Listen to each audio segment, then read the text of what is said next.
C'est parti pour le tuto avec le cabou.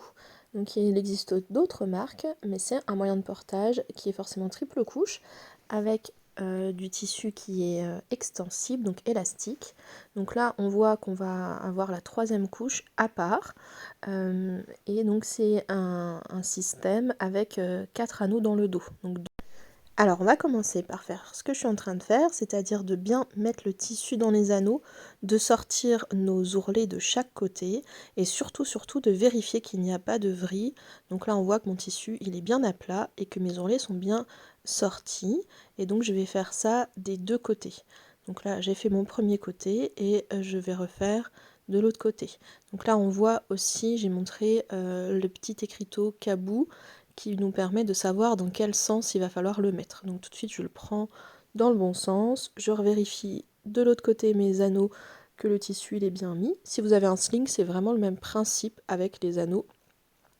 Et donc là je vais venir l'enfiler comme un t-shirt. Donc il va falloir que je mette les anneaux dans le dos, un trou pour la tête, voilà, donc je l'enfile, les bras, la tête, et la partie cousue elle arrive dans mon dos.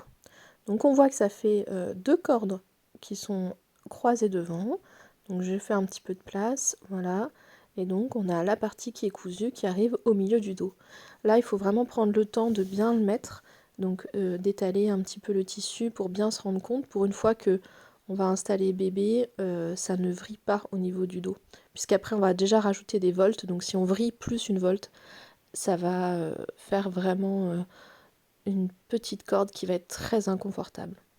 Donc voilà, j'ai préparé mon moyen de portage et venir prendre bébé.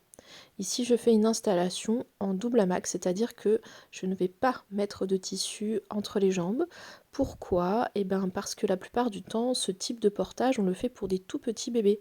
Et or, pour des tout petits bébés, ça fait vraiment beaucoup trop de tissu si on rajoute du tissu entre les jambes, et surtout, on va avoir énormément de mal à bien remonter le tissu sur le dos de bébé. Donc là, on voit que on remonte bien le tissu jusqu'aux oreilles, des deux côtés. On n'a pas du tout de tissu qui passe entre les genoux. Donc on va venir installer bébé comme on peut. Donc mon poupon, il s'enroule pas bien, mais avec un vrai bébé, vous pouvez vraiment réussir à bien l'enrouler. Et vous voyez, là, je suis en train de faire une volte fermée. Donc je passe ma main et je cherche l'ourlet qui est près des oreilles de bébé. Alors comme il y a là derrière tout qui est cousu, et ben voilà, je fais mes voltes comme je peux, et il va falloir faire le serrage par le bas. Donc là je suis en train de tirer sur le tissu pour amener le mou vers mes anneaux. Donc ça demande vraiment de la finesse d'installation, et donc là je vais ramener le mou et donc je vais pouvoir tirer sur mes anneaux pour venir vraiment faire mon pli par pli. Donc je viens serrer l'ourlet du haut, au milieu et l'ourlet du bas.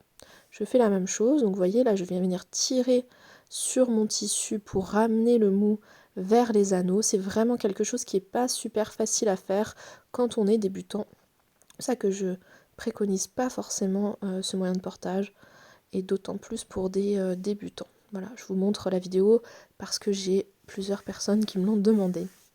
Donc voilà, on est en mode double hamac, et là il faut mettre la troisième couche. Alors qu'est-ce qui se passe si on met pas la troisième couche?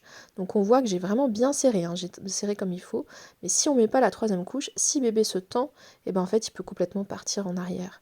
Donc là ça vous fait la démonstration qu'effectivement c'est vraiment important de mettre les 3 couches.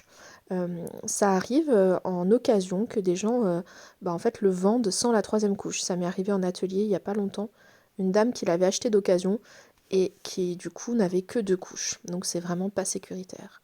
Voilà, la troisième couche, il suffit de la mettre sur le dos de bébé et de faire un nœud dans le dos. Un double nœud bien sûr, voilà, on peut refaire un petit pli par pli si on veut, mais c'est pas forcément super facile avec ce tissu là.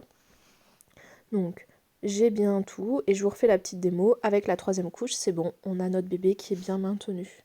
Alors évidemment, avec un vrai bébé, on aurait une meilleure bascule. On peut avoir les genoux plus resserrés aussi pour un tout petit. Et par contre, il peut y avoir un effet rebond qui vient assez vite quand bébé prend du poids. Donc c'est là où il faut passer à un autre moyen de portage. Pour enlever le cabou, on va juste défaire notre nœud de la troisième couche et juste l'enlever. Et on va pouvoir desserrer au niveau des anneaux. Donc ici, je prends l'anneau que je vois, je vais tirer en arrière pour desserrer. Voilà, on voit, ça se fait assez facilement. Hop, je desserre, voilà. Et je vais passer, alors soit par-dessus la tête, soit par-dessous. Moi j'aime bien par-dessus la tête de bébé pour récupérer mon bébé.